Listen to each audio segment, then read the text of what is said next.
Olá, boa noite para todos. Sejamos todos muito bem-vindos à nossa série Iluminação, que tem como proposta a discussão sobre conteúdos apresentados na obra psicológica de Joana de Ângeles.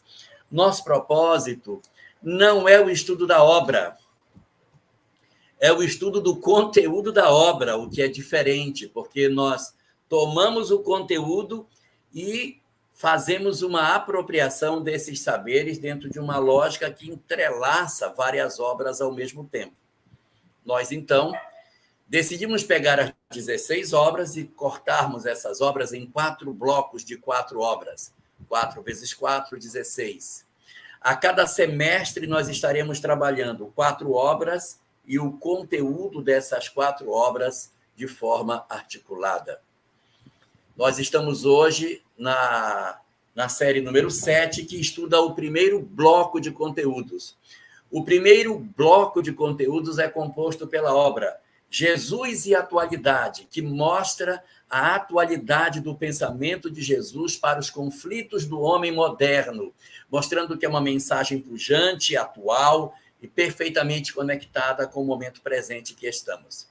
O segundo volume da obra, O Homem Integral, é um mergulho sociológico na sociedade materialista da atualidade, nos apresentando de maneira muito clara como que o materialismo produziu uma quantidade muito grande de sofrimentos. Hoje, nossa live, inclusive, tem muito apoio nesta obra específica, O Homem Integral.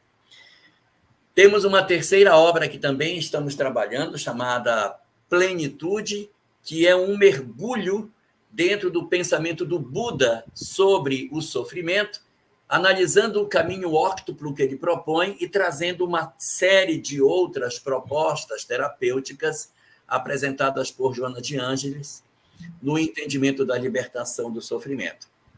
E o quarto volume, esse primeiro bloco, Momentos de Saúde e de Consciência, trata especificamente de 40 capítulos, os 20 primeiros momentos de saúde, os 20 últimos momentos de consciência, aonde, na primeira parte, a conexão entre a saúde espiritual e física, na segunda parte, o momento de início dos lampejos da consciência do homem, no sentido da libertação dele diante do próprio sofrimento.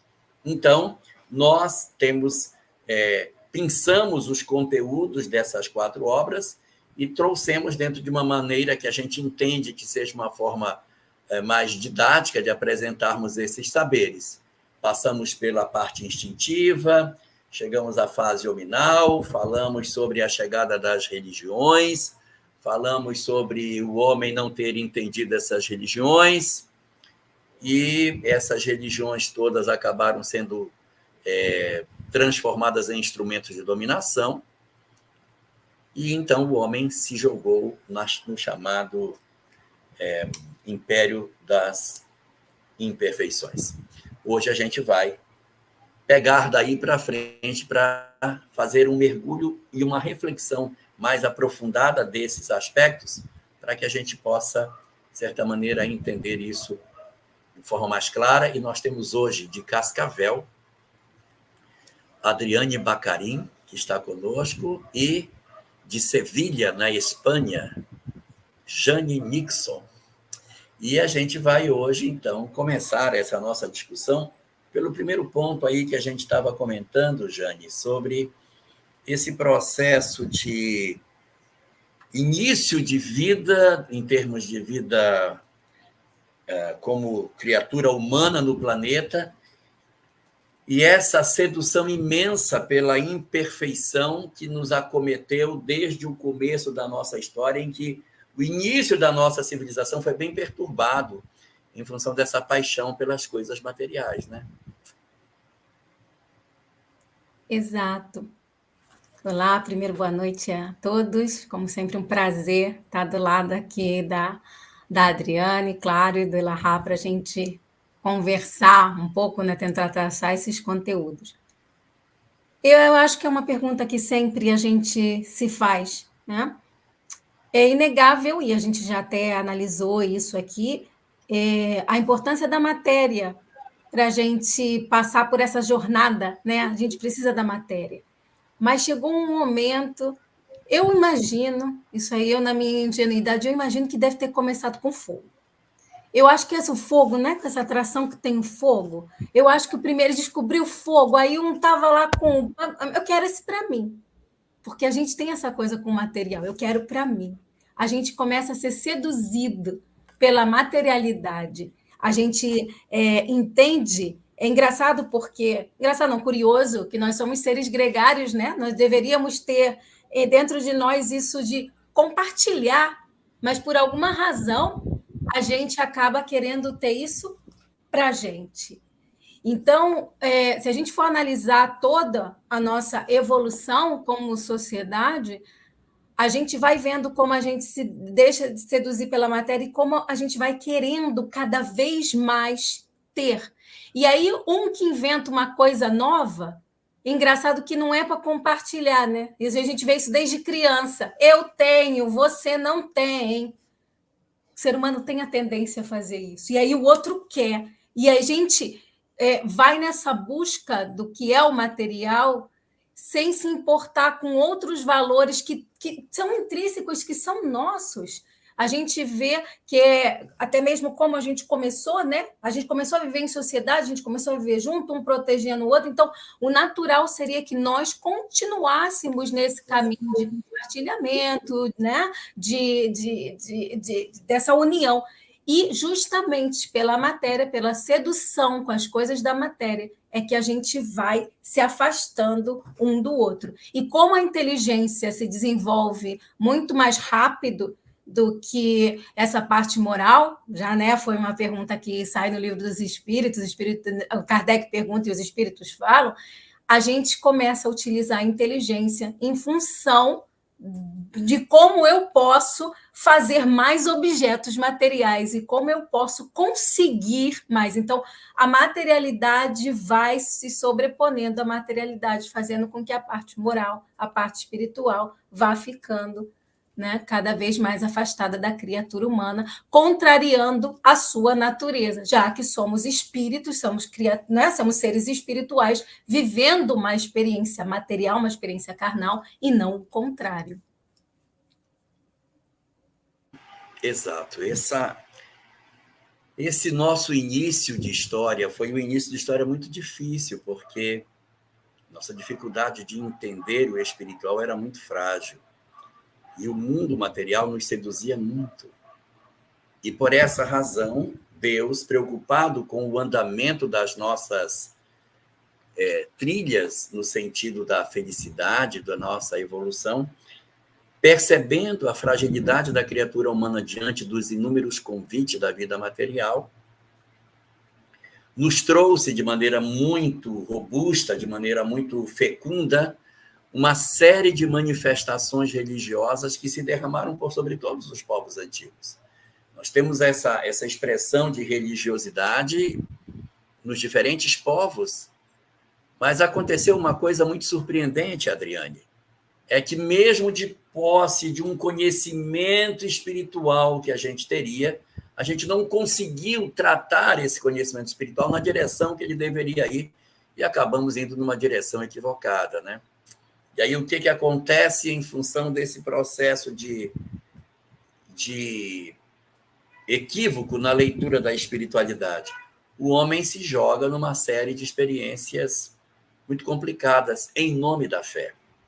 E aí, o que você teria para contar para a gente sobre esses equívocos da fé que a gente teve a oportunidade de experienciar no passado da nossa história? A gente poderia pensar, por exemplo, nessas corrupções que aconteceram aí acerca dos interesses pessoais e que culminavam muito nessa coisa do que a Jane acabou de comentar, muito mais da posse, do poder, em detrimento da moralidade, né? Então, por conta disso, muito se feriu os nossos irmãos, né? Muito se corromperam, né? Esses grupos.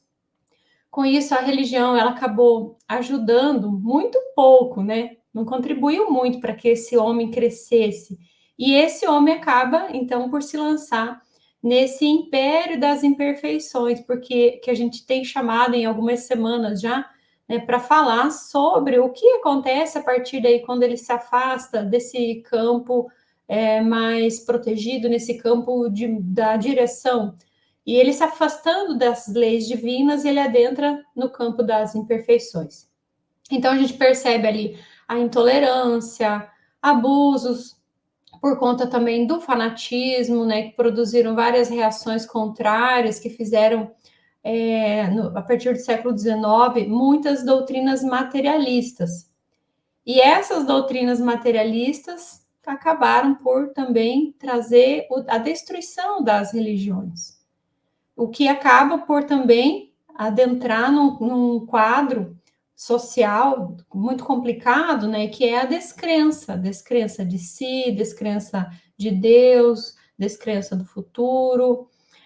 O materialismo vem com força total, ganha espaço com isso, né, aquilo que a gente chama também de, que está dentro disso, né, o consumismo, o individualismo, como a Jane comenta, né, eu me importo mais com as minhas coisas, eu não cuido da questão social. Entro no campo do hedonismo, aliás, que é fruir dos prazeres, daquilo que está à disposição. Entro no campo do esteticismo, né, a estética, esse corpo que precisa perdurar, que precisa ficar belo para que eu possa aproveitar mais essa vida de prazeres. Aí vem as tecnologias, né, que facilitam de um lado, prejudicam de outro, as violências sociais, o ódio, enfim. Quantos resultados acerca desse materialismo que entrou, porque as religiões se enfraqueceram, as religiões foram perdendo seu espaço, não é, Jorge?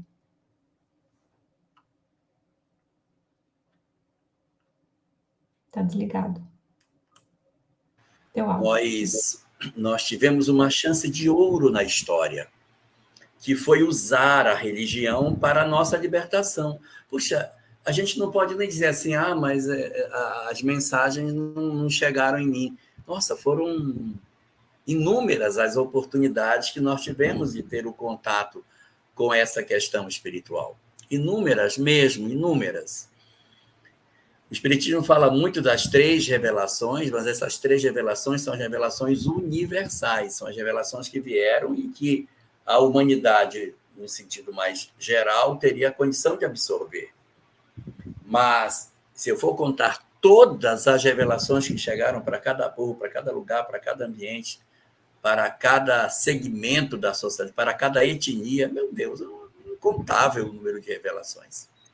Só que nós não conseguimos, né? Foi por isso que a gente caiu nesse cenário aqui, que estava sendo comentado pela Adriane, que a gente usou a religião de uma maneira muito impressionante, que é um instrumento de poder, né, Jane? Fazendo uma série de movimentações profundamente equivocadas, né, no trato com a questão do espiritual, fazendo com que, como diz Joana de Ângeles, nós materializássemos a própria fé. E aí fizemos um processo de corrupção muito profundo nesse mecanismo que seria de libertação e nós nos aprisionamos nele a partir daí. E aí, Jane, esse processo de desgaste que a gente vai ter, né, vai produzir ali, estava sendo lembrado, inclusive, aí pela Adriane, sobre o século XIX, por essas mudanças que aconteceram nesse ambiente aí que a gente teve com a chegada de uma série de pensadores, né? E o que a gente pode trazer de reflexão dentro daquilo que a literatura de Joana nos oferece sobre essa questão? Joana não está na série psicológica, não está, é um outro livro, mas existe um livro de Joana que se chama Libertação do Sofrimento, e no 2º capítulo ela explica de maneira magistral o que aconteceu e esse processo que a gente chegou, né? Porque é muito fácil e é muito ligeiro, a gente rapidamente fala que a culpa é da religião, e ela fala que a gente tem que mudar esse prisma, não é da religião, é do fanatismo religioso, porque A religião, nós nos equivocamos com a religião, e eu não estou falando aqui que nenhuma religião em especial se sinta criticada, isso é uma condição humana e pertence a todas elas. O ser humano, quando ele chega ele não entendeu essa questão da espiritualidade e projetou nisso numa questão material. Então, quanto mais suntuoso o templo, a igreja, adornando os deuses, eu estou falando da religião como um todo. A gente vai observar em cada uma dessas essa presença. Quanto mais poderoso eu acho que o meu Deus é, mais materialidade eu coloquei ali, o que é um contrassenso tremendo. Exato, mas foi o que nós fizemos. Tirando e afastando-nos dos exemplos de Jesus e os demais emissários que não tinham nada disso, que pregavam pelas ruas, que pregavam em cada... Mas nós colocamos isso na cabeça, foi uma invenção extremamente humana.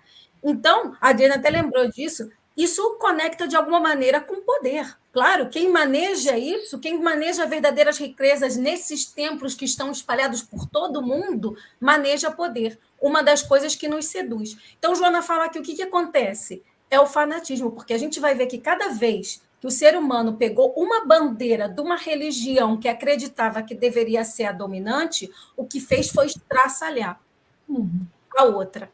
Então, quando chega justamente nesse século onde surgem esses pensadores, qual é a conclusão lógica que eles chegam? Que a gente não pode também culpar. Como a religião já havia estraçalhado, havia roubado, havia, em nome de Deus, esses pensadores falaram: a praga da sociedade é a religião.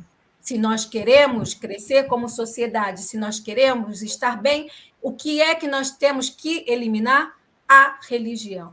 Sem entender que existe uma diferença entre religião e religiosidade. Século XIX, os pensadores chegam e, devido às más experiências e os traumas que as pessoas carregavam, no nível material, e no plano material, eu já nem digo no plano espiritual, aí se juntou tudo, então fizeram esse movimento de exterminar a religião. Inclusive, Joana conta, que é uma informação que às vezes a gente passa por em cima, mas ela fala nesse capítulo que esse radicalismo que foram usados, né, contra os pagãos, a religião também foi utilizar uma contra os outros, e quando chegou a vez dos pensadores, eles fizeram a mesma coisa que a religião. Então, o número de religiosos que foram guilhotinados não está registrado nos livros de história, mas muitos deles sofreram a pena da guilhotina, porque esse era o objetivo, acabar com a religião. Então, aí é onde tem aquele processo que Deus está morto, né? Que Nietzsche vai falar que Deus está morto, surgem outros pensadores. Então, ali marca também algo que é muito danino para a gente, a ruptura definitiva entre religião e ciência. Algo que mais tarde a doutrina vai lá e vai mostrar para a gente que isso aí não é dar um passo atrás porque a gente não retrocede, mas é atravancar o nosso processo nessa separação. Então, quando eles conseguiram esse movimento, conseguiram realmente eliminar a religião, de tal maneira que a gente vê na nossa sociedade que até, ainda bem que está mudando, ai, que bom, mas que por muito tempo, se eu fosse um científico, né, um cientista, eu jamais podia ser religioso, eu tinha que negar, era uma condição sine qua non para ser cientista, era negar a ideia, né, a percepção de Deus, criando um grande vazio na criatura, porque a afastou completamente do seu Criador, fazendo com que a criatura não tivesse as bases onde se agarrar. Com base nisso, fiquei pensando, né, Jane, quantas guerras, por exemplo, não foram geradas, né, a partir dessa perda desse Deus real, né? Os nossos deuses foram mudando, né? Nós saímos do Deus superior, o Criador de todas as coisas, de todas as forças, e adentramos em outros deuses, né? O Deus da guerra, por exemplo, para que dominasse os povos, dominasse os grupos, e ali você vai vencendo aquilo, porque já que Deus está morto, eu tenho que encontrar outro Deus para que ele dê a direção. Então, a gente foi se perdendo nisso também, né? Se perdendo nesses lugares e esses exageros, esses excessos que até hoje a gente vê muito, né? Acontecendo ainda, excesso de toda ordem. Se a gente for pensar, como no quadro anterior que a gente trabalhou, a ansiedade também como um excesso, né? Um excesso de desejo de adquirir bens, um excesso de trabalho, um excesso de anseio de ser bem visto, de ser bem colocado. Então, quanto isso está sempre calcado na ideia do exagero, né? Daquilo que vai além da nossa necessidade. Então, fiquei pensando sobre isso enquanto você comentava, né? Eu não sei se vocês concordam com isso também, né? Antes de passar a palavra para você, Lara, deixa eu só falar uma coisinha que eu esqueci. Concordo plenamente, gênero e grau. E não quero nos isentar. Não quero que agora o nosso pensamento vá para aquela época, se eu estive de um lado, se eu estive de outro reencarnado. Não. Foi muito conveniente também para a criatura humana se afastar de Deus. Porque estar apegado a Deus significa cumprir uma disciplina. Nós, rebeldes por naturezas, gostamos de não ter que prestar contas a ninguém. Gostamos de estar. Exato. Sem pensar nas consequências, porque muitas vezes é isso, a gente não quer reconhecer a natureza de espírito imortal, então a gente fica muito imediatista, e aqui a gente quer fruir, aqui a gente quer desfrutar do que tem, sem consequências. Então, se eu só tenho essa vida, eu quero desfrutar dela tudo o que eu puder. Se eu tenho Deus, já tenho limite. Se não tem Deus, também é conveniente, porque aí eu sou o senhor da minha vida e não tenho que prestar contas a ninguém. O Bauman chama isso de busca por emancipação. Então ele fala, primeiro se buscou a emancipação, e aí depois estava emancipado, já que Deus estava morto, aí você adentra num campo assim de correr atrás do prejuízo. Por isso que a gente está sempre em busca dos excessos. Olha isso. E existe também um aspecto, não é? Que nós temos sempre, é uma característica da criatura humana, a figura do ícone. Uma referência, um ícone. Então, quando se destrói a religião, o homem fica sem parâmetro de ícone. E ele precisa, por uma questão assim histórica dele, procurar um ícone. Então, partido político vira ícone, um guru vira o líder, um guru pode virar o líder, uma pessoa pode escolher, sei lá, um estilo de vida alternativo, mas a gente está atrás de alguma coisa para ser o que nos apegue, porque é verdade, a gente está colocando uma coisa aí que é muito importante. Aí eu citaria várias coisas, sabe, Jane?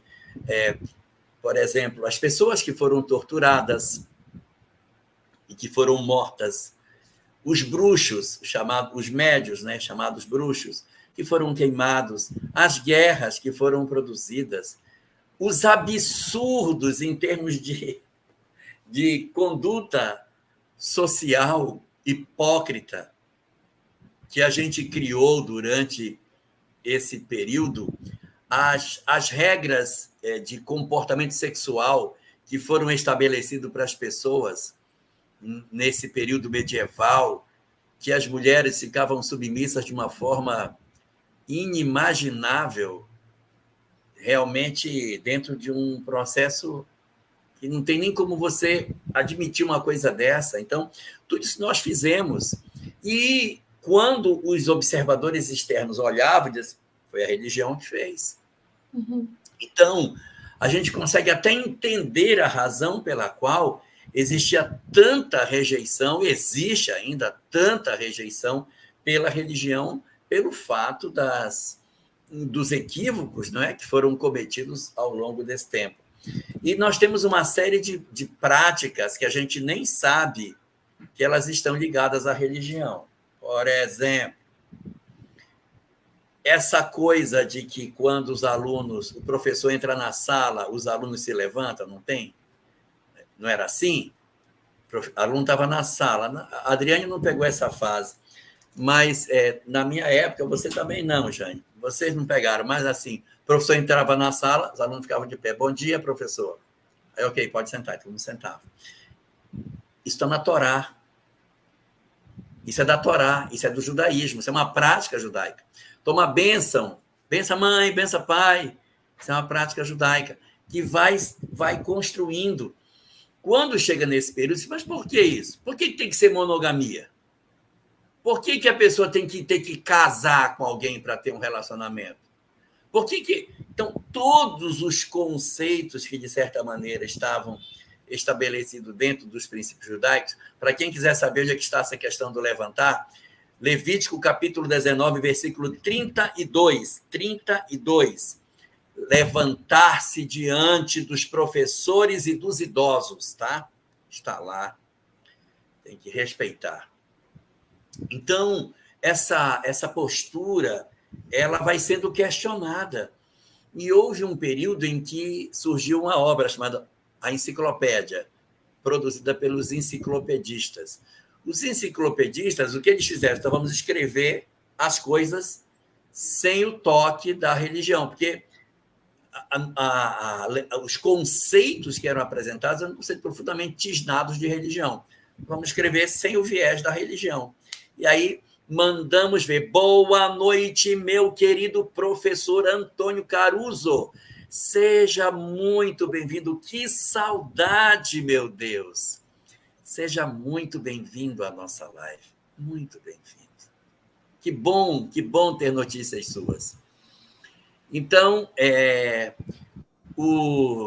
esse período, a gente até entende por que a ciência, que foi tão oprimida, está até conversando com o professor Caruso uma vez, ele falando de Giordano Bruno, que com 30 anos foi para a fogueira, que era astrônomo, que nem ele trabalha com astronomia, professor. Então, quantos que foram perseguidos, nem falar de Galileu, quantos foram mortos, destruídos, quantos cientistas, quantos filósofos, pensadores, quantas pessoas por terem uma visão religiosa diferente. Então, há um rastro, realmente, de muitos equívocos que nós produzimos no passado. Então, quando a gente chega aí no século XIX, é isso aí que a Adriane e a Jane estavam comentando. O homem está exausto de regras, está exausto de hipocrisia, está exausto de uma sociedade injusta, aonde determinadas personalidades da sociedade viviam numa espécie de casta em que oprimiam os outros e tinham vida devassa sem necessariamente terem equilíbrio, mas exigiam dos outros que assim fosse. Resultado, nós alcançamos um ponto em que ocorre, sim, essa ruptura como nunca nós tivemos na sociedade. E aí vai dar origem àqueles pontos lá que, inclusive, a Adriane estava comentando ainda agora, Adriane, né, daqueles elementos lá que estavam acontecendo. Relembra para nós, você estava comentando, da descrença, do materialismo. Sim, que é um quadro, né, que se seguiu a partir daí, o que se desenhou. A descrença, sim, o materialismo, junto dele vem o consumismo, a ideia do individualismo, só para mim, né, aquela coisa voltada para mim, o hedonismo, que é o prazer a qualquer preço, a qualquer circunstância, o esteticismo, que é aquilo que a gente tem visto, né, muito presente na nossa sociedade, né, a beleza, a estética, a juventude, né, para aproveitar ainda mais, já que eu vou viver, que eu viva jovem, porque eu quero parecer jovem, né? A tecnologia que veio também nos auxiliando em alguns pontos, né? Mas aí também prejudicando em outros, porque o excesso de tecnologia causa mal gigantesco, né? A gente tem visto aí pessoas, né, sobretudo crianças e adolescentes, nesse contexto atual, sendo diagnosticadas com transtornos que, na verdade, era um uso excessivo da tecnologia, falta de descanso, falta de lugar para brincar, falta da presença dos pais e falta de tantas outras coisas, né, de direcionamento, por exemplo.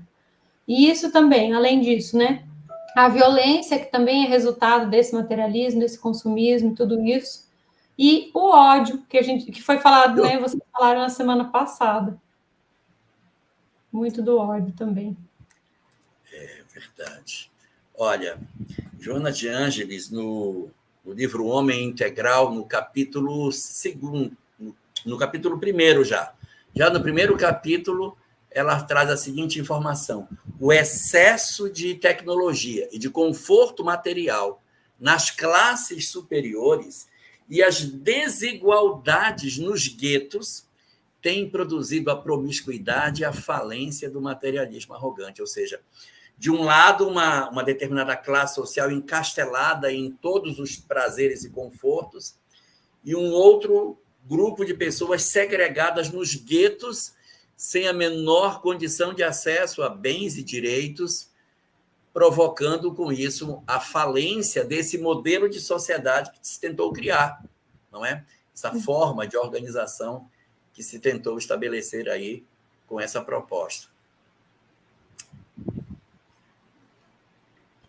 Sabe o que você comentou antes, né, sobre os ídolos, né? Você falou, nós vamos criando os ícones para que a gente faça aí os nossos processos de adoração, você chamou outra coisa, mas assim, eu estou colocando agora, né? Fazemos as nossas adorações aí. Esse Deus se perdeu aí no meio disso tudo, a gente fica criando os ícones. Agora que você fala da tecnologia, o acesso pela tecnologia, né, que nos coloca à mão esse acesso frequente, esses ídolos colocados ali, né, ídolos assim, que nos levam à loucura, depredando ainda mais a nossa questão ética e moral, trazendo valores invertidos, né, trazendo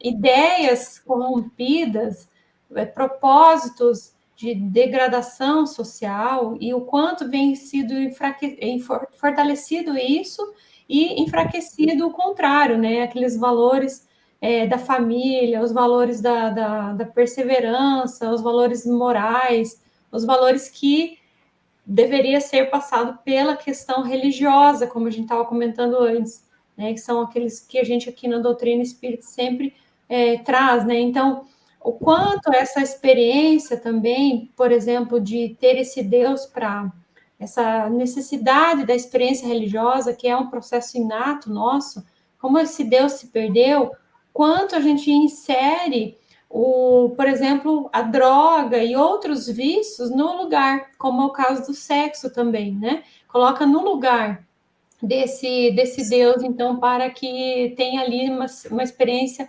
religiosa, só que não consegue, porque esse Deus se perdeu. Então, isso é algo que fica fixado, assim, quando a gente avalia algumas questões que a Joana traz, não é? Porque por mais... Perdão, fala, Jorge. Não, pode ir, Jane. Não, porque por mais que a criatura queira negar, e Joana mesmo explicou, ela criou, né, um neologismo, fazendo referência a uma coisa que está na natureza.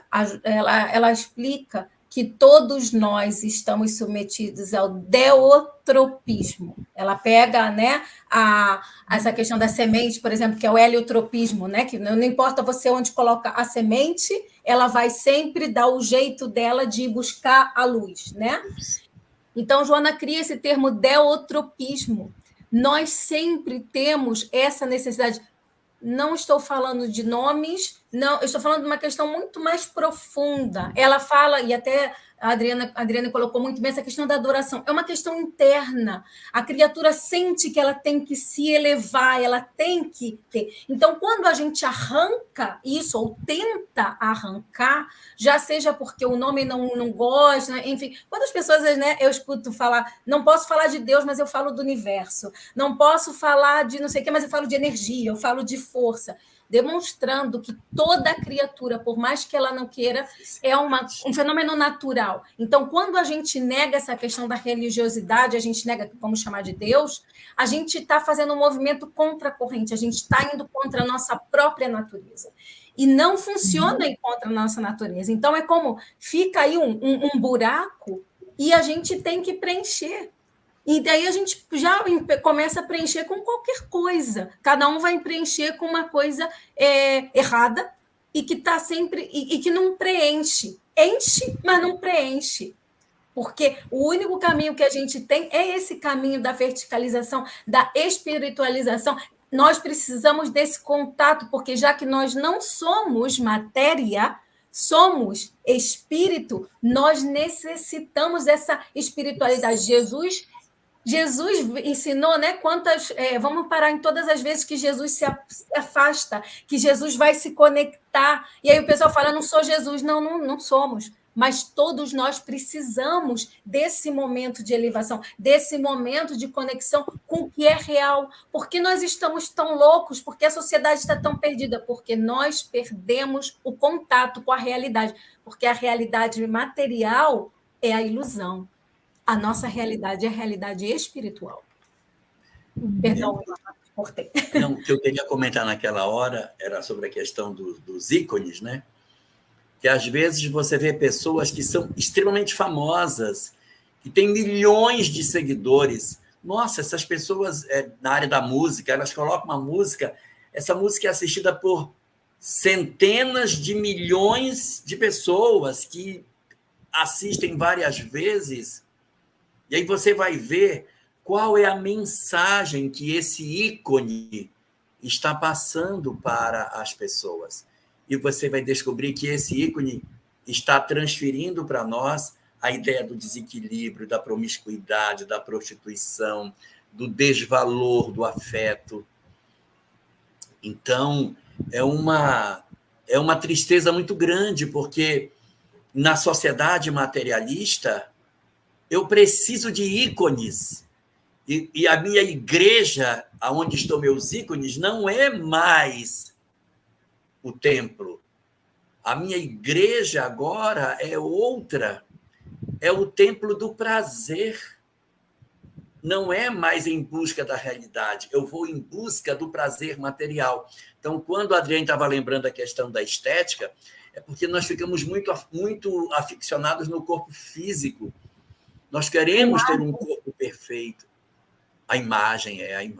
Queremos ter um corpo perfeito. Então, a nossa sociedade, quando se quebrou todos os ícones que existiam dentro da nossa religiosidade, nós saímos da nossa catedral espiritual com todas as imagens quebradas, o nosso sacrário jogado, tudo destruído. Tocamos fogo no templo. A gente vê algumas pessoas que hoje, materialmente, estão tocando fogo em templos. Esse fogo de fora é um fogo de dentro. Eu quero queimar toda a representatividade que a espiritualidade pode ter, porque representa a regra e representa a responsabilidade. Eu não quero responder pelos meus atos. Eu quero viver de maneira... E o nome disso é... desculpa, Jorge. Pode falar. O nome disso é a fuga psicológica que a gente comentou 2 semanas atrás, não é? Porque para fugir da responsabilidade e do dever, né, a gente vai criando outros mecanismos para fazer isso. Então, eu vou caminhando juntamente com esses ícones novos que vão tomando esse espaço que ficou vazio, eles que vão propondo para a gente o suicídio como solução dos problemas.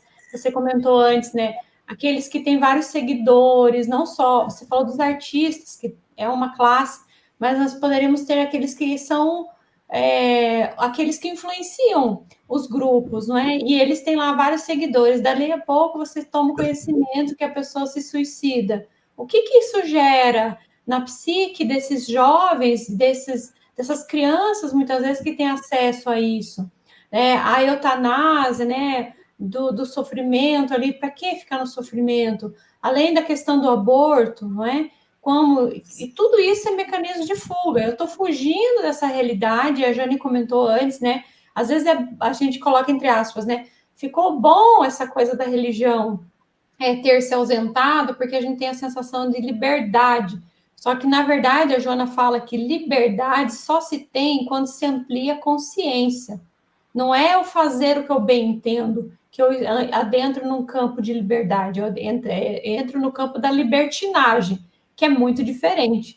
Né? Então, tudo aquilo que eu vou buscando, vou trazendo para suprir essa falta, essa carência, essa ausência de algo que me preencha grandemente, que me traga algo de valor.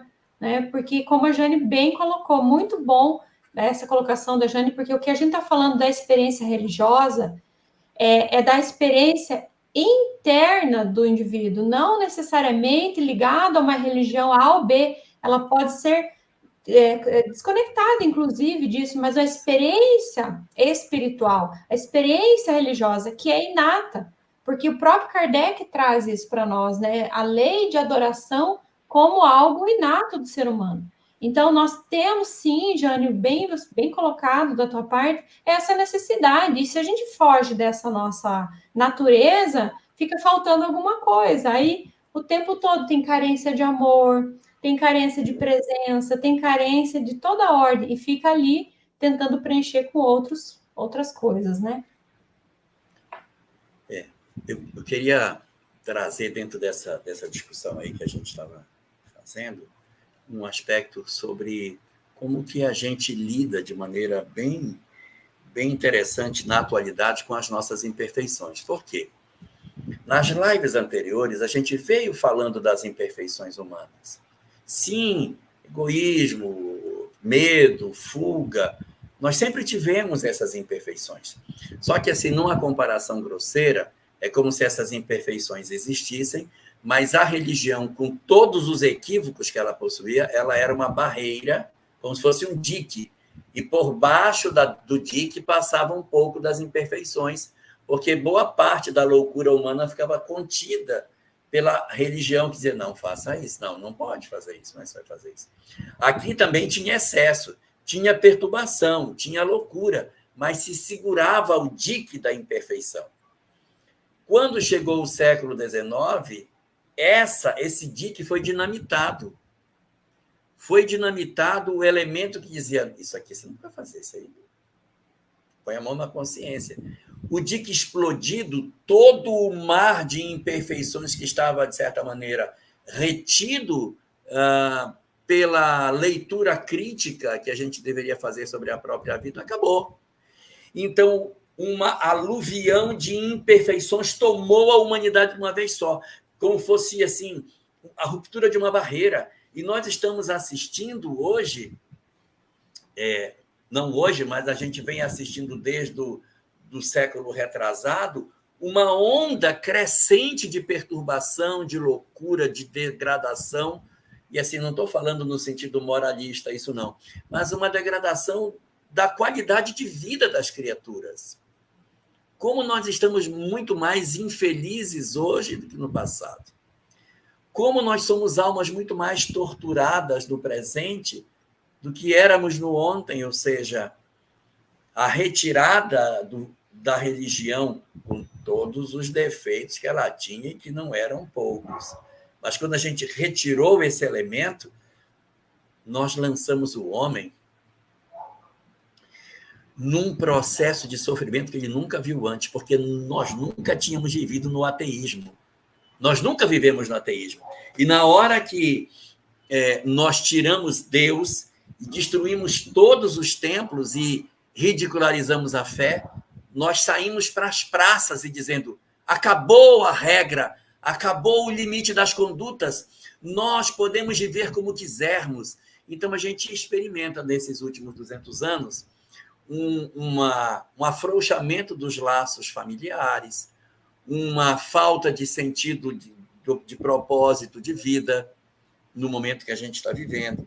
A gente experimenta muitas dores na sociedade atual, muitas dores. E esse processo de adoecimento, ele é exatamente o resultado dessa explosão que aconteceu lá atrás, e tem 200 anos que a gente está catando os cacos da sociedade e não está conseguindo encontrar alternativas de reconstrução. Porque quanto mais a gente anda, a gente está andando mais ainda na direção contrária. Parece que a gente ainda não se saciou da busca infrene de prazeres e de coisas materiais e fugindo, sem perceber que a gente precisa fazer um mecanismo de retorno para começar a nossa retomada, que parece que está dando os primeiros sinaizinhos de mudança na atualidade.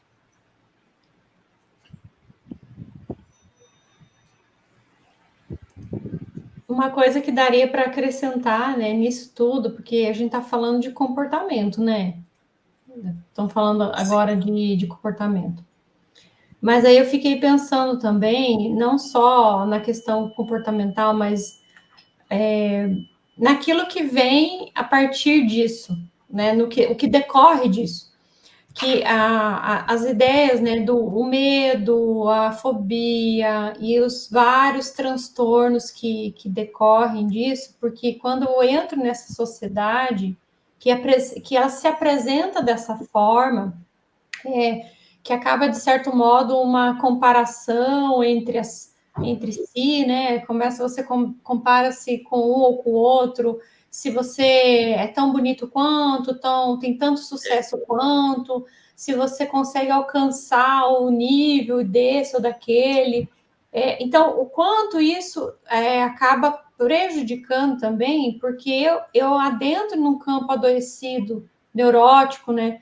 E fora outros pontos, porque essa perda de si mesmo, esse desvio da nossa natureza, ele acaba por gerar muito adoecimento, não é? Então, veja o quanto isso. Eu fico pensando o quanto isso ainda tem que caminhar, o quanto mais tem que adentrar para que a gente se dê conta disso aí, né? Que eu falei antes que a gente estava falando de comportamento, não, falei isso gera comportamento, me perdoe, eu me expressei mal, mas que agora a gente tem esse comportamento, que é o resultado disso tudo que a gente está falando aí, não é? Então, quantas coisas que a gente, de repente, dá tempo da gente falar alguma coisa, né? O que vocês acham? Dá sim. Vamos Tá. avançar. Sim, o E, problema é que a gente acabou construindo tudo em bases de areia movediça. Então, essa questão que a gente fala do comportamento, por exemplo, se a gente vai observar como era antigamente essa questão profissional e como se transformou. Antigamente, as profissões tinham que ver com vocação, tinha que ver com expertise. Se uma família já estava acostumada a dedicar-se a uma coisa, pois ia passando de uma a outra, e aí a gente teve que arrebentar com isso também. Eu não estou aqui falando que a gente tinha que voltar em sistemas arcaicos. Eu só estou falando que quando a gente constrói, porque isso eu acho que a gente já teve a oportunidade de ver, que muitas pessoas, inclusive, estão passando por cima da vocação delas, buscando só o dinheiro. Não vou fazer essa profissão porque ela não é rentável, porque outra vai me dar mais dinheiro. Então, a gente vai sentando as bases da nossa sociedade em tudo que é material, ocasionando outra vez, voltando nesse vazio. Porque se eu estou trabalhando em algo que, tudo bem, talvez economicamente, né, não seja do outro mundo, mas se me gera prazer, se eu estou contente com isso, isso vai, né, ter essa sensação de me acalmar, de me preencher, de eu me sentir realizado. Então, hoje em dia é muito comum, e tem uma parte que Joana fala justamente disso, né? Em qual livro que ela vai falar? Peraí, no Homem Integral está falando dessa escala de valores, né? Da ilusão que a gente tem, do que a gente corrompeu, do que é realização profissional. E aí a gente se agarra em trabalhos que, de repente, não tem a ver com nossa vocação, não tem a ver com o que eu gosto, não me sinto realizado, mas também não vou largar esse trabalho porque eu tenho verdadeiro pânico de não conseguir outro que atenda às minhas necessidades materiais, essas, né, que Joana mesmo fala que a gente chegou no momento que a gente pegou o que era supérfluo e a gente transformou em necessidade, causando um grande mal-estar, né, na sociedade e desvirtuar o comportamento, porque a gente começa a perseguir coisas que realmente não nos preenchem. Fala lá. Mas isso decorre do materialismo, do consumismo. Como quando a gente tinha a religião, com todos os defeitos que ela tinha, ela dizia assim: na vida futura, você vai ter a compensação do que você não tem nessa. Então, se você é pobre aqui, Deus está vendo e você será compensado amanhã. Quando você retira a ideia de Deus e do amanhã, eu tenho que ser feliz aonde? Eu tenho que ser feliz aqui. Então, não importa o que eu tenha que fazer, eu tenho que ter sucesso, eu tenho que ter visibilidade, eu tenho que ser capaz de ser seguido por muitas pessoas nas redes sociais, eu tenho que ser uma pessoa extremamente bem-sucedida materialmente, com dinheiro, posses, viagens. Então, a gente transfere tudo para a vida material e aí as pessoas começam a viver um processo de aflição. Nossa. Elas vivem um processo de angústia. Por quê? Porque ela precisa cedo estar estável economicamente, para que ela possa, desde jovem, poder viajar e estar nos lugares e ser conhecido. E essa necessidade de ser famoso vai corroendo as pessoas por dentro. E para piorar a situação, pessoas desconhecidas, de uma hora para outra, se tornam meteoricamente conhecidas.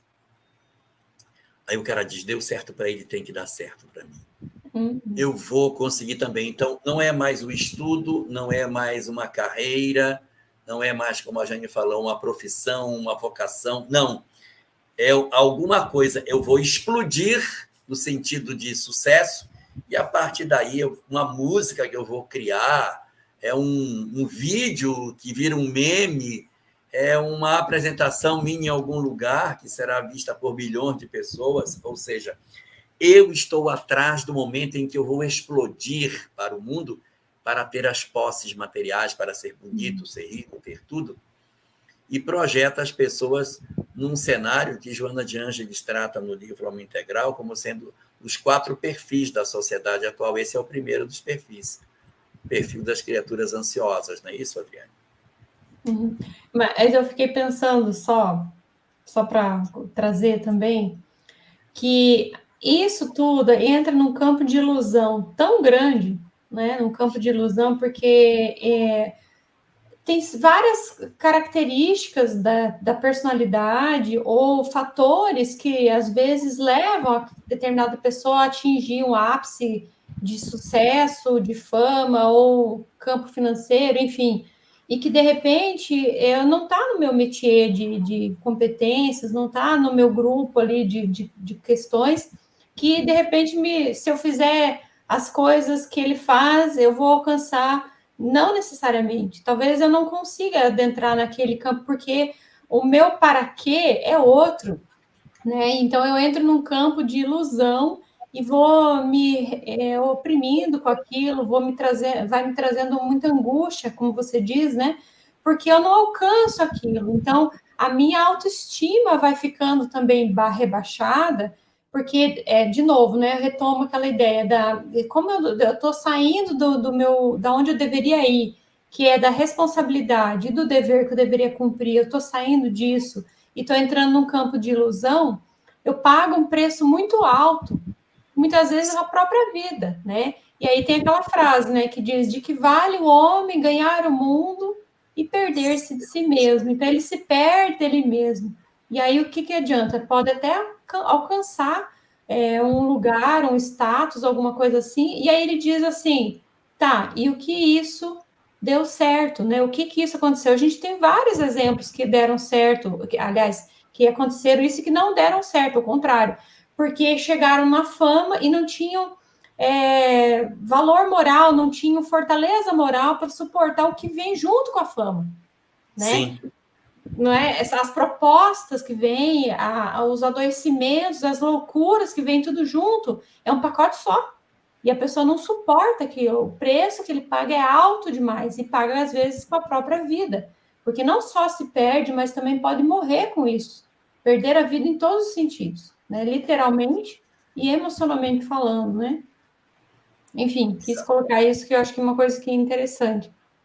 Isso é um processo de adoecimento muito grande, porque as pessoas começam a buscar esse lugar ao sol no sentido material apenas, e o que passa a ter valor na sociedade é você ser visto como alguém que tem muitos seguidores, muitos likes, muitos views.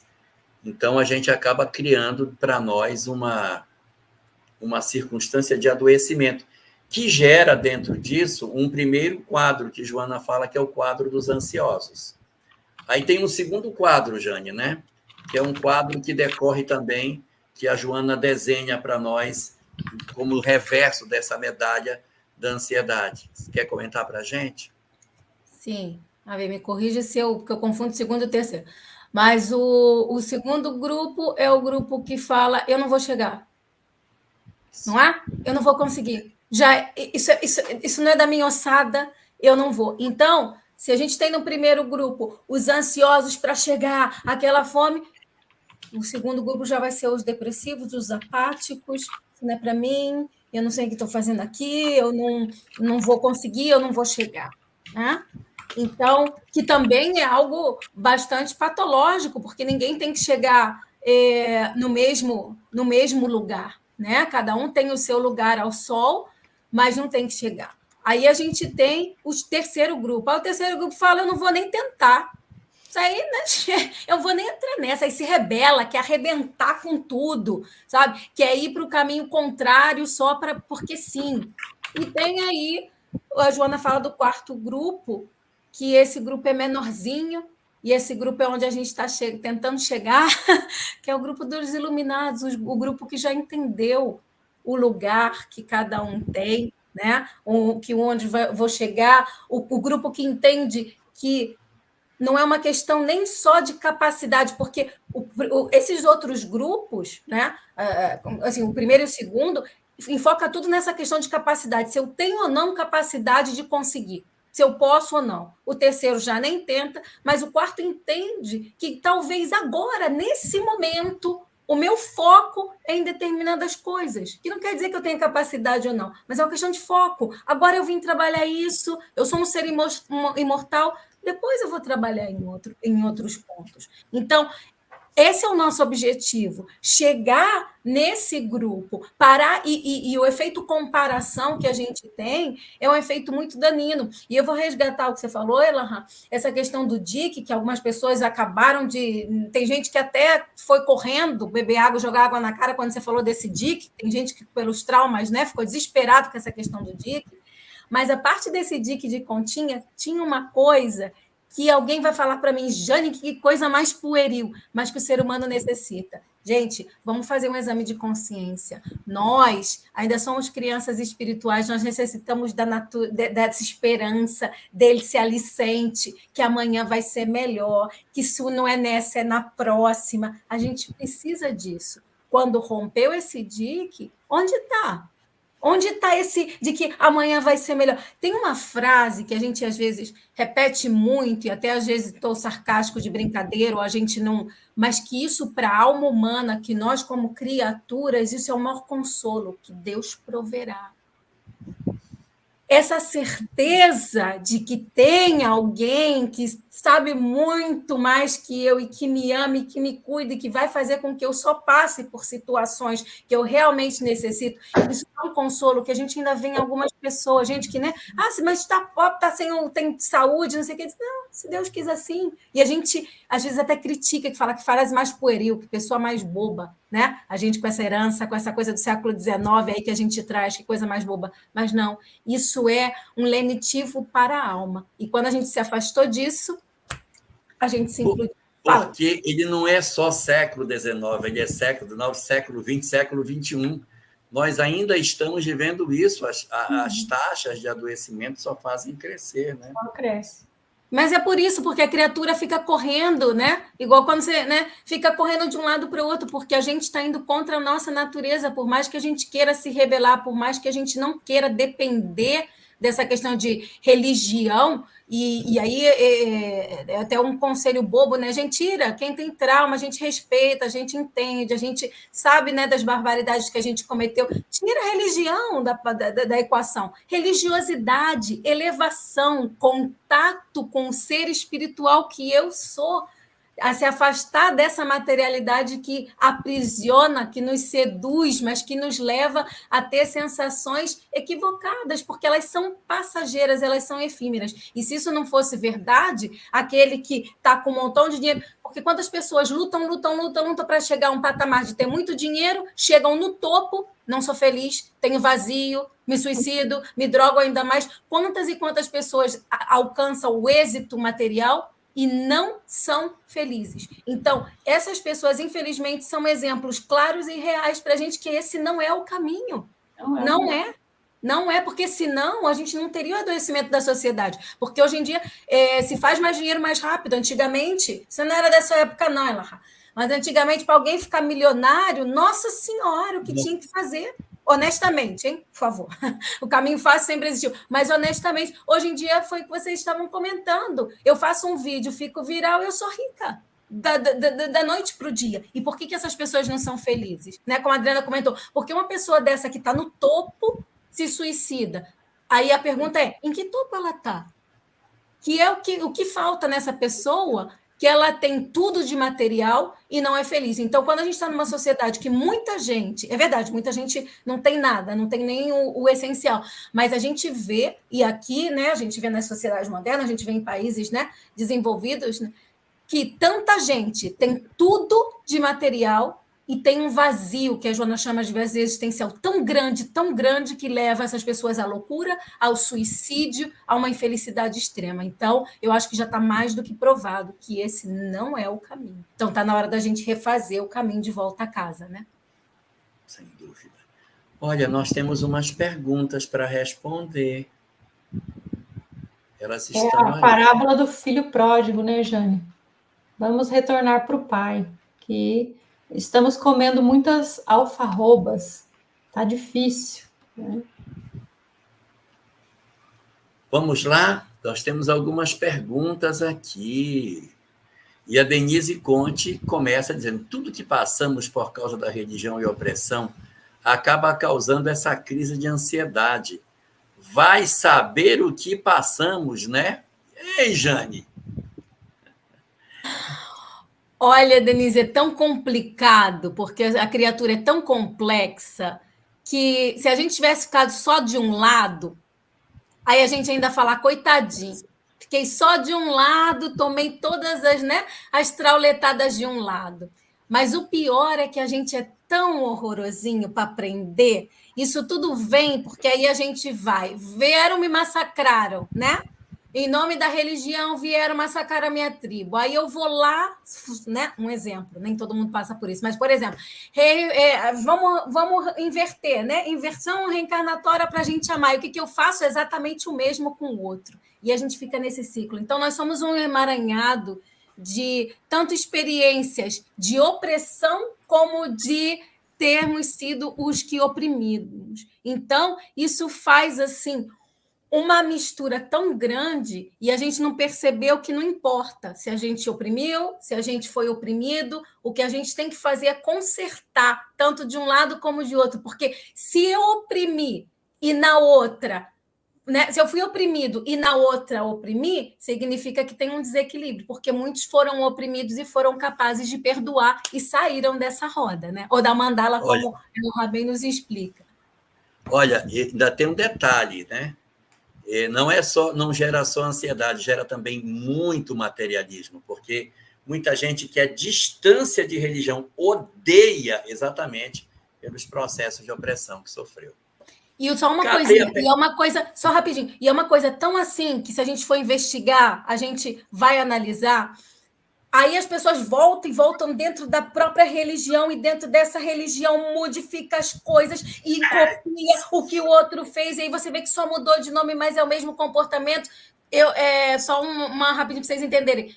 Traumas tão profundos que alguém chega dentro da doutrina espírita e fala, tudo bem, eu sou espírita, mas sem evangelho. Não pode estudar evangelho aqui nesse centro espírita. E aí você fala, como que a gente vai tirar... Sabe? E assim a gente tem histórias dentro de todas as religiões. Cadê a pergunta seguinte? Não tem. Tem. Aí ela está perguntando para você, Jane. Enche, mas não preenche, que você falou ainda agora. É porque nos afastamos de Deus e acabamos sentindo um vazio tão grande que acabamos entrando em depressão. Aí você arremata, Jane, porque você que já estava tratando disso. Não só a depressão, mas sim, a depressão tem muito a ver com isso. É muito complexo, e a Adriane podia até explicar muito melhor, já de um ponto de vista profissional, essa questão da depressão. Mas sim que nos leva. Uma das coisas que a gente... Uma das causas é esse vazio, gente, é porque é um vazio tão profundo tão intenso, uma coisa de que eu não entendo. E aí é um buraco. Joana fala desse vazio existencial e ela faz essa comparação como é um buraco que a gente tem. E é um buraco, né, dói no peito. Então a gente começa a tentar encher com um montão de coisas. E aí a gente vai tentando fazer isso, sabe? E vai tentando caminhos complicados, bebida, droga, sexo, jogo, e aí vocês escolhem um leque de opções que a gente tem. Redes sociais. Redes sociais, sei lá, o que vocês pensarem e inventar, o ser humano vai fazer para tentar preencher um vazio sem dar conta de que ele está indo para o caminho completamente errado, que nada disso. E eu falo encher, porque não tem como dizer que não encher. Encher, enche, né? Mas não tem essa sensação que ela mesma fala de saciedade. Então, ele está sempre inventando. E o que acontece?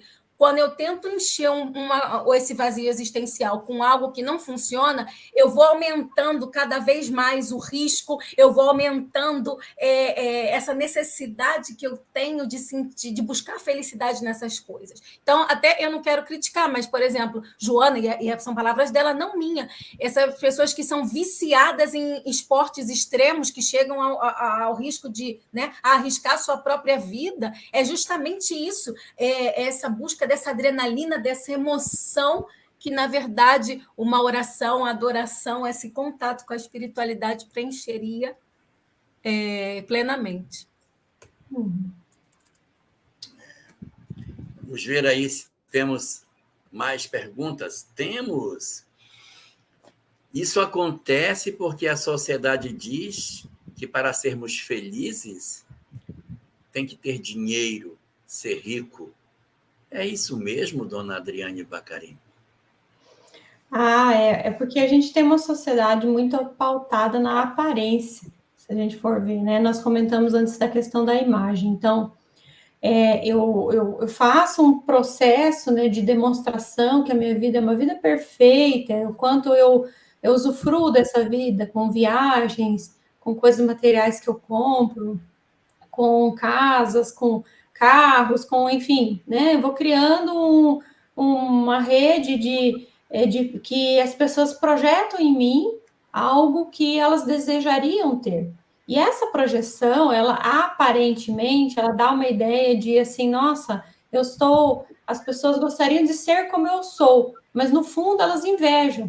No fundo, elas não estão desejando saber nem quem você é, o que você pensa, o que você gosta, não interessa, mas ter o que você tem, porque isso dá glamour, isso dá um lugar de status na sociedade. Então, é uma inversão de valores. Essa é a questão da inversão de valores que a Joana também cita. Então, que para você calcar a felicidade, como você coloca aqui, em ter dinheiro. E a Jane tinha falado antes, não tem nada a ver com isso, porque às vezes, quantos casos, inúmeros, a gente conhece que a pessoa chega no auge da fama, ela se droga demais, porque ela não consegue simbolizar, né, hoje mesmo eu estava estudando sobre isso, o quanto o uso de droga é uma dificuldade de simbolizar a experiência religiosa, e aí porque eu não tenho capacidade de simbolizar, eu preciso usar a droga para entrar num campo e sintonizar algo diferenciado, para sentir alguma coisa. Então, a felicidade calcada nisso, né? Aí eu chego nesse ponto, eu uso muito droga, morro de overdose. Ou então eu cometo suicídio de outra forma, porque esse é um suicídio indireto. Eu cometo um suicídio direto. Então, por quê? Porque eu não dei conta disso, porque não preencheu, não deu conta de trazer o que eu esperava. Continuo vazio e com sede, né? Henrique Souza pergunta: esse surto de ansiedade, adoecimento mental e emocional poderia ser, de alguma forma, um ajuste, um upgrade, uma atualização, digamos assim, da mediunidade em nós? Eu entendi o que você quis dizer, mas poderia-se dizer o seguinte, que a mediunidade, sem o forro da moral, ela nos leva para a loucura. Porque, assim, eu vejo o mundo espiritual, eu sinto o mundo espiritual, eu me conecto com o mundo espiritual, mas eu preciso ter uma espiritualidade para eu poder me conectar. Eu não estou falando de espiritismo, não, tá? Estou falando de você ter uma experiência espiritual. de você conseguir sentir isso que a Adriane estava colocando.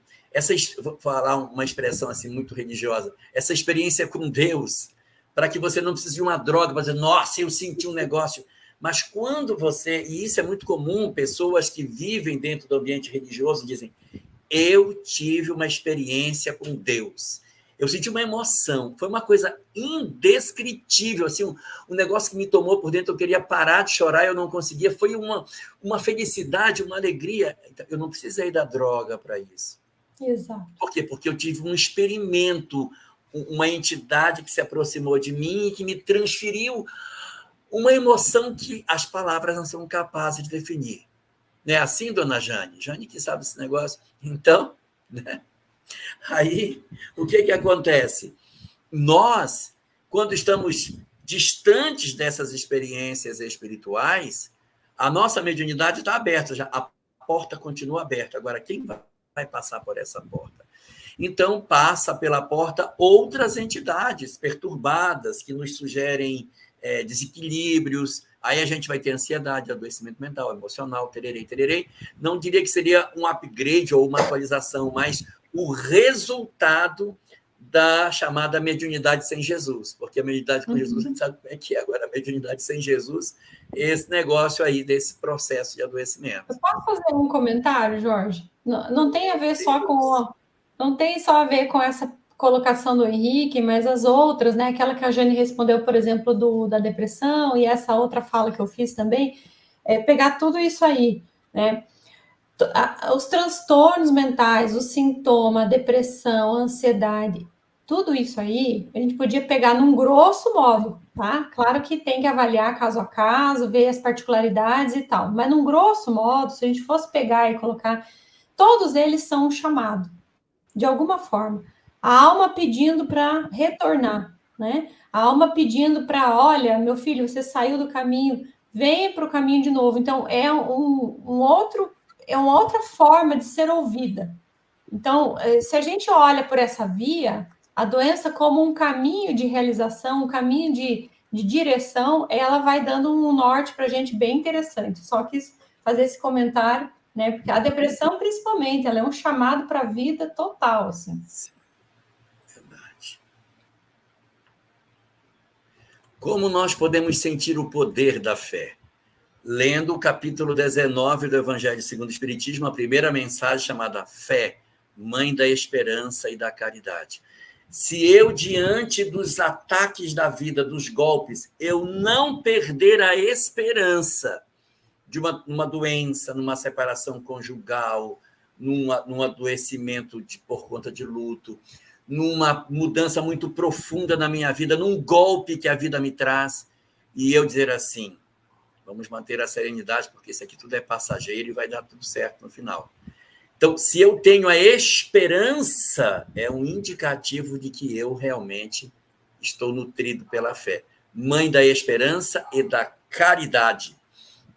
Descobrir Deus nas nossas vidas nos projeta para fora de nós.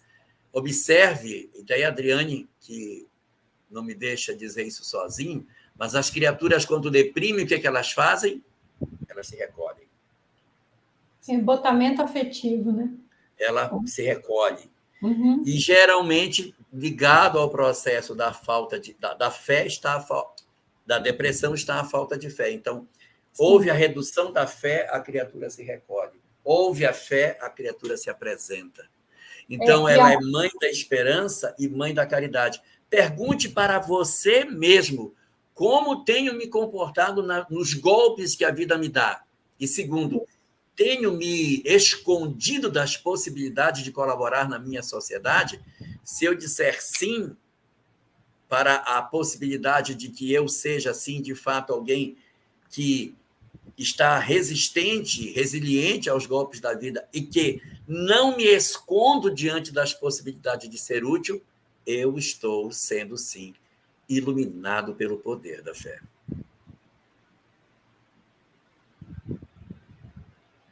Você disse que a sociedade já está dando demonstrações de melhora. Nos mostra, vírgula, pelo amor de Deus, um exemplo, por gentileza. Esta live. o crescimento da quarta força da psicologia, a chamada psicologia transpessoal, que apresenta terapias que veem a criatura humana de maneira integral e não somente o corpo. É um braço da psicologia que cresce a cada momento, isso é muito bom. O momento em que a gente observa, ainda que não seja perfeito, o processo de nós efetivamente conseguirmos ver a autoajuda alimentando as pessoas num retorno, ainda que não ideal, mas um retorno para dentro de si mesmos, isso também é.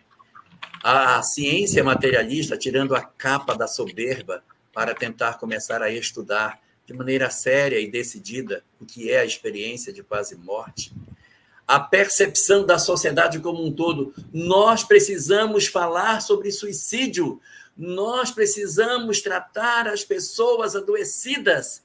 O clamor das pessoas que trabalham nas áreas de saúde mental, desesperadas para tentar fazer alguma coisa, são os primeiros sinais de que esse monstro, que é a nossa história, monstro, eu digo esse negócio tão pesadão, esse elefante pesado, já começa a dar os primeiros sinais de que a direção que eu estou indo não está sendo boa. É claro que não é ainda a maioria, mas já é um primeiro sinal de que certamente dias melhores virão. De novo, as obras de Augusto Cury que versam sobre inteligência valem a pena ser estudadas em associação com algumas obras espíritas. Olha, eu não diria com a associação de obras espíritas, porque ele não tem a visão espírita. Mas eu já li algumas obras dele e eu gostei do que eu li. Mas como ele não tem um apoio em cima da literatura espírita, a gente não pode usar em combinação, em associação. O que às vezes a gente pode fazer? A gente usa os conceitos, sem dizer, é esta obra aqui, porque quando você apresenta uma obra, você valida o autor. E, de repente, ele pode colocar uma coisa em outra obra, ou nessa mesma, um raciocínio que não é o adequado. Então, a gente, quando encontra, olha, isso é interessante isso aqui. Aí você vai lá, captura, traz e pode até usar, desde que seja consentâneo com o que a doutrina espírita propõe. Meu Deus, essa Ana Abe, não, Ana Abe tinha que estar aqui com a gente. Ana Abe faz um trabalho maravilhoso com adolescentes na cidade de Ribeirão Preto.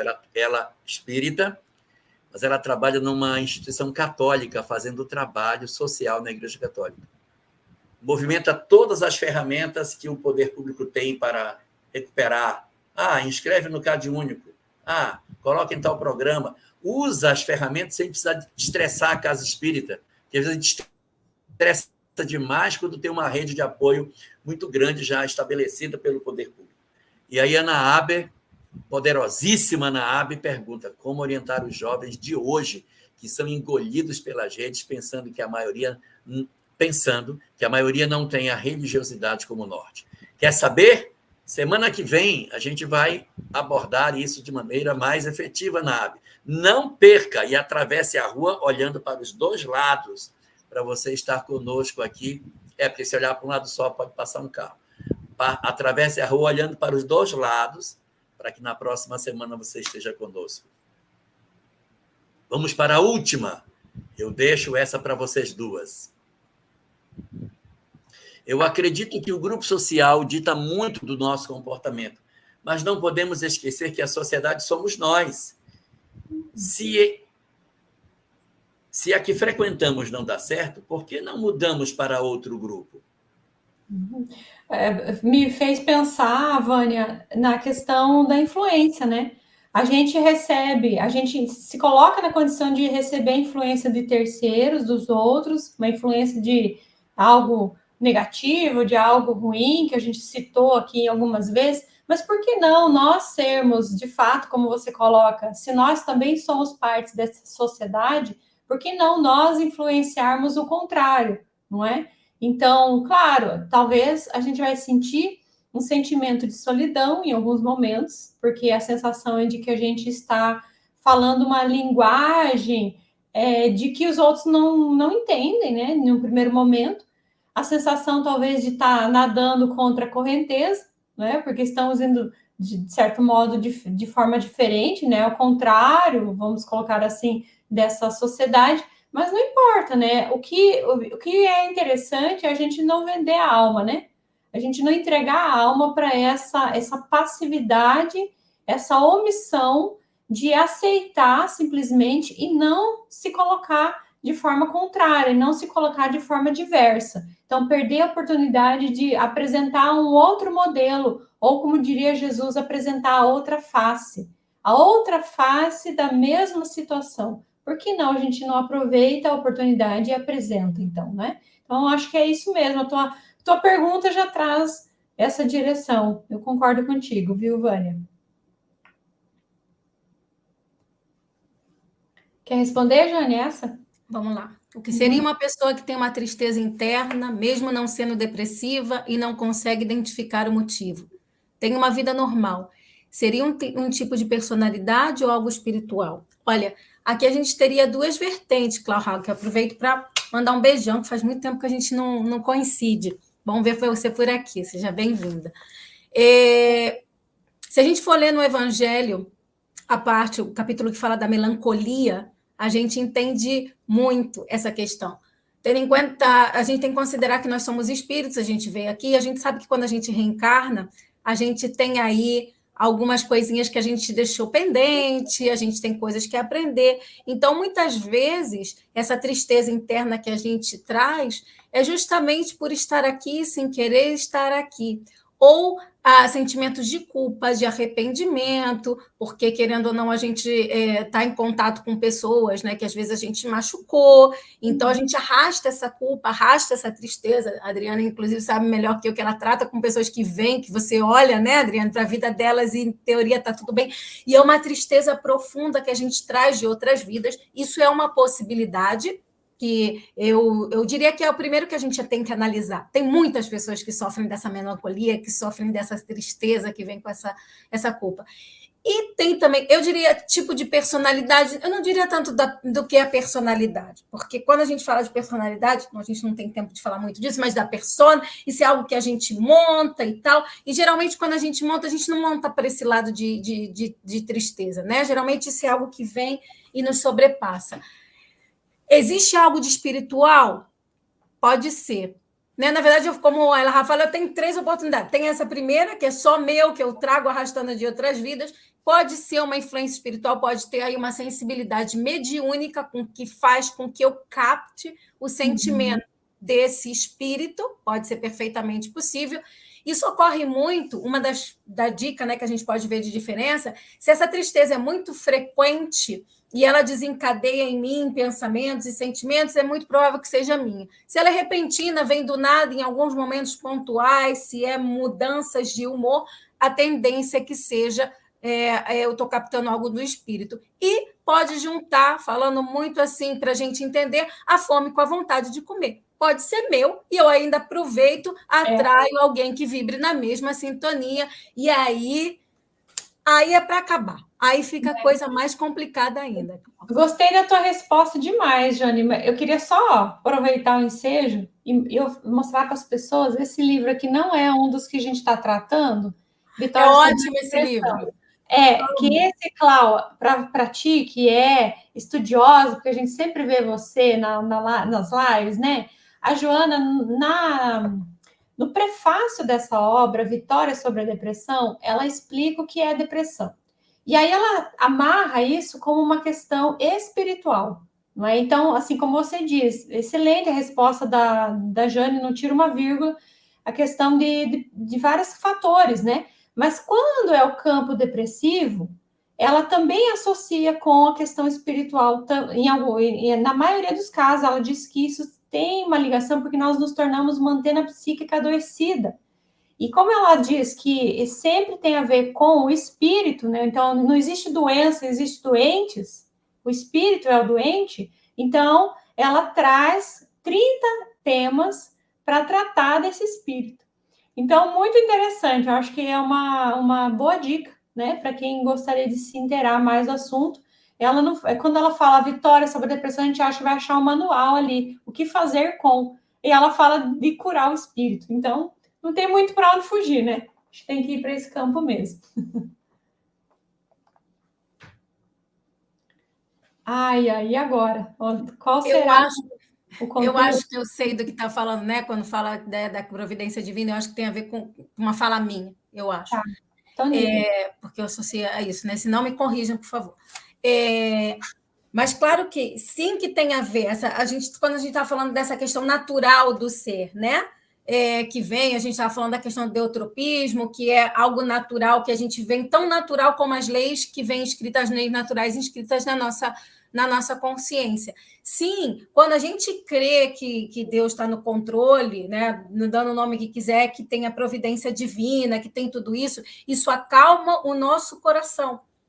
Mesmo porque, ainda que seja por acomodação, tá, gente? Porque a gente faz transferência de responsabilidade, né? A gente adora transferir para o outro. Então, ainda que seja isso, ainda que falar, Deus você que sabe, eu vou confiar porque seja o que Deus quiser, essa frase que a gente fala tanto, né? Seja o que Deus quiser. Mas a gente está colocando aí a nossa esperança de que o que for acontecer, tem alguém que vai respaldar, tem alguém que vai poder segurar nisso. Se a gente tira isso, a gente tira a nossa base, a gente está entregue à nossa própria sorte, porque a gente nem se conhece como deveria e nem confiamos em nós como deveríamos. Nos falta o alto amor. Então, se eu não tenho alguém que me acolha, que me arrope, que cuide de mim, eu fico perdido. Porque a gente decide uma coisa hoje e a gente é capaz de mudar a opinião no final do dia. Então, se a gente não tem essa pessoa, essa figura que vai nos guiar pelo caminho, a criatura humana se sente muito perdida. A Joana até falou isso, né? Você tem que ter alguém que te guie, né? Alguém que te leve para um lugar seguro, né? Então, essa falta dessa dominância de alguém que seja realmente dominante no sentido moral, né? Nos falta, faz a gente se perder, né? Perder o sentido da vida. Bem isso, Jane. Fábio Oliveira. As drogas são moduladores de ondas cerebrais que nos impulsionam de forma negligente a estados psíquicos de êxtase, nirvana. Sensação esta de fuga da realidade invigilante? Olha, talvez não seja fuga da realidade invigilante, mas uma fuga da realidade. Porque você está buscando, de alguma forma, acessar um campo que, sem o uso dessa droga, né, eu não consigo acessar. Então, eu não consigo simbolizar aquilo de forma, pela via da meditação, pela via da oração, pela via da análise pessoal, que isso realmente é algo que eu consigo simbolizar, pelo estudo das passagens de Jesus Cristo, por exemplo, que é um manancial de mitos, um manancial de simbolismos, né? O quanto isso traz e o quanto isso vai preenchendo a nossa vida, vai fazendo sentido, vai nos remetendo a um sonho, vai nos trazendo um insight, vai nos trazendo uma imagem que nos surge. Então, isso vai crescendo e vai enriquecendo a alma, né? Então, pode botar de novo a pergunta, só esse finalzinho ali, né, Cleide? Que ele fala dessa fuga da realidade invigilante. Então, eu penso que não é invigilante, é uma escolha que se faz acerca disso, né? E daí, a partir daí, eu acesso esse Deus interno, eu acesso essa espiritualidade, e aí eu gosto da sensação e vou cada vez mais buscando. Então, ela tem a ver com isso, né? Com essa ideia da fuga da realidade. Talvez, só a palavra invigilante que eu te digo, assim, que talvez, assim, pode ser invigilância no sentido de que eu não estou prestando atenção em mim, né? Talvez, olhando para esse lado, aí faz sentido, né, Fábio? Eu não estou prestando atenção em mim, eu não estou compreendendo as minhas necessidades e, por conta disso, eu estou adentrando num campo que vai me trazer consequência, né? Porque tem um preço para se pagar. E eu vou pagar, às vezes, um preço alto, né? Da minha saúde, do vício e da destruição que a droga ocasiona a partir daí, né? A destruição da família, né? Quantos lares estão destruídos porque eu não consigo parar no emprego, eu gasto tudo que tenho, pego coisas da minha casa, da subsistência da minha família, para dar continuidade no meu vício. Então, isso é complicado. Então, não sei se respondi, Fábio, mas é isso. Bom, gente, a gente vai liberar, né? Porque a gente, como a Cidinha já está, né, Cidinha, que tem que sair correndo para continuar a maratona com Elahá. Clau, eu nem respondi tua pergunta. Aqui, agora mesmo, são 1h30 da manhã. Clau Hagel tinha perguntado que hora é, que era aqui, agora eu estou 5 horas na frente de vocês. A gente agradece a participação de todos vocês, convidando-os para estar aqui na próxima segunda, que a gente vai continuar, né, trazendo esse conteúdo maravilhoso de Joana, com a doutrina e com tudo que a gente precisa para tentar nortear o nosso caminho e a gente chegar nesse nível maravilhoso que é a sugestão e o nome do programa, que é a iluminação, né? Então, uma boa noite a todos, ou boa madrugada, e boa tarde ou boa manhã, dependendo da hora e do momento que vocês forem assistir. Cleide, muito obrigada por estar aí nos bastidores com a gente. E nada, meus queridos, então tenham uma boa semana e até a segunda que vem. Adriane? Tchau, querida. Beijo. Beijo a todos. Obrigada, gratidão, viu?